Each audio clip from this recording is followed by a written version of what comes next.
විවසායකයෙක් හැටියට ඔයාට කොහොමද ඔයාගේ ජීවිතය දිනන්න කියන කාරණාව.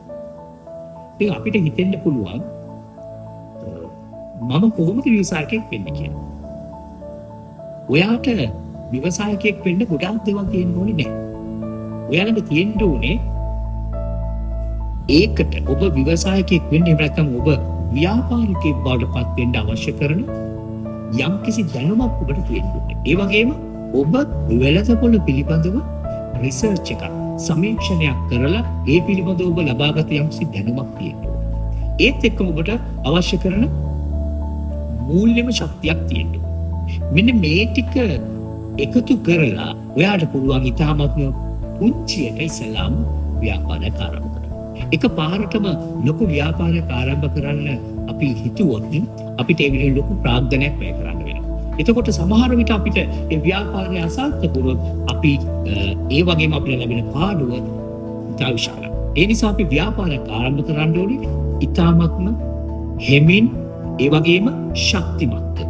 අපි ශක්තිමත්ව සහ හිමීට ක්‍රමානුකූලව පියවරෙන් පියවර සාර්ථක වෙන ව්‍යාපාරයක් ආරම්භ කළොත් ඔබට ඉතාමත්ම කෙටි කාලයකින් මම කියන්නේ අවුරුදු 2ක් වගේ ඇතුළත ඔබට සාර්ථකත්වය ලබා ගන්න පුළුවන්. හැබැයි ඔයාට සමහර වෙලාවට ඔයාට තියෙන හැකියාව අනුව ඔබට ඊට කලින් උනත් මේ සාර්ථකත්වය ලබා ගන්න පුළුවන්.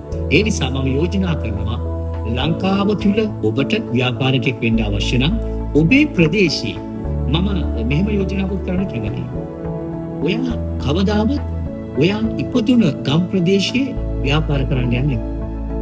ඔයා ඉපදුන ගම් ප්‍රදේශයෙන් අවශ්‍ය කරන දේවල් ටික හදාගෙන ඔයා බාහිර ප්‍රදේශයක තමයි ව්‍යාපාර ආරම්භ කරන්නේ. එතකොට තමයි ඔයාට වේගෙන් දියුණු වෙන්න පුළුවන්. මේ උපදේශය මම ඔබට දෙන්නේ ඔබ හිතන්නකෝ ඔයා ගමේ ඉන්න කෙනෙක් ගමේ කඩයක් දාගෙන ඉන්නවා. හැබැයි ඔබේ කඩය ඔබට එතන මහා විශාල වෙළඳසැලක් බවට පත් කරගන්න ඔබට හැකියාවක් ලැබෙන්නේ නැහැ.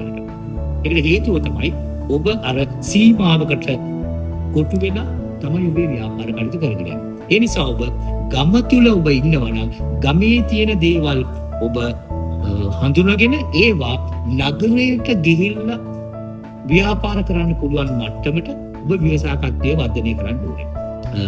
ඒ වගේම ඔයා රටක අපේ රටේ තියෙන දේවල් ලෝකෙට අරන් ගිහිල්ලා ව්‍යාපාර කටයුතු කරන්න අවශ්‍ය මට්ටමට ඔබ ව්‍යවසායකයෙක් වෙන්න ඕනේ. එතකොට තමයි ඔබේ ජීවිතය සාර්ථක කරගන්න ඔයාට හැකියාව තියෙන්නේ.